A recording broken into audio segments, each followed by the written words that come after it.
What's up everybody? It's David, Mechanically Inclined here, and we have a tub spout that is just constantly running water into the drain, wasting water and staining up the drain below. Now this repair here is a little bit more advanced and you're going to need to have some serious confidence in your DIY skills and have a few tools. Before you dive into a project like this, make sure you know where your main water shutoff is and make sure that it works. Depending on your setup, you may have localized shutoff valves behind the wall, but it's not typical for everybody to have that. Typically, main water shutoff valves are on the same side as the street where they brought the plumbing into the house, or it's in the street and you need to turn it off with an access panel in the grass. If you live in the southern region like Florida or something like that, it's pretty typical for them to be in like the front yard in a green access panel. With all the trim out of the way and the water off, I actually had valves behind the wall here. That is not typical. You just have to start disassembling things until you get to the point where you can pull the cartridge out. Now this one I could not get it out by hand. I had to use a pair of pliers. It had been in there a while. If you're having low water pressure in the shower, this would be a good time to just flush water out through those two little holes. Just turn the water back on temporarily and you can blow out any debris.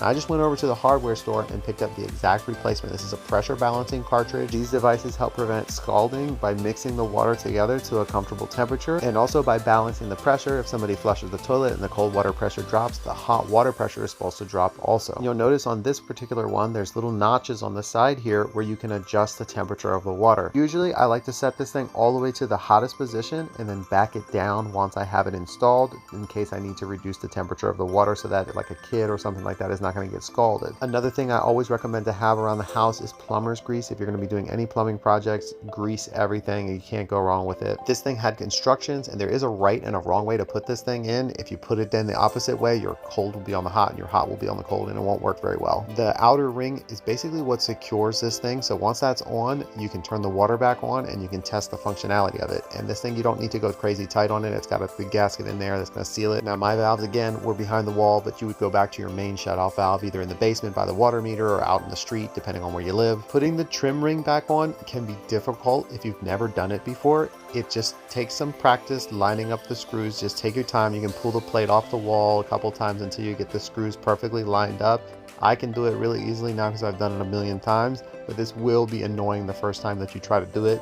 Don't give up. You will be able to get it. I would also recommend tightening the screws evenly. So just tighten one down, then tighten the other one down until you get it nice and snug. And depending on how the gasket is on the inside of the trim ring, it's not a bad idea if you want to just go ahead and seal around it with some clear silicone or some white silicone, whatever you want to do. This part is just another piece of the trim ring. It had a little gasket that needs to go in there. Make sure you take pictures while you're taking these things apart, so in case you get stuck, you can go back to reference. Now, after it's installed, you can check the temperature coming out, and if it's too hot, you can adjust the anti-scald. I have that in another video. If you want to hit the follow button, I can show you how to do that. Lastly, you can resecure your handle and your little hot and cold indicator. And if you have any questions, let me know in the comments. Or also, if your tub is running slow or clogged, be sure to hit the follow button and I'll show you how to repair that also.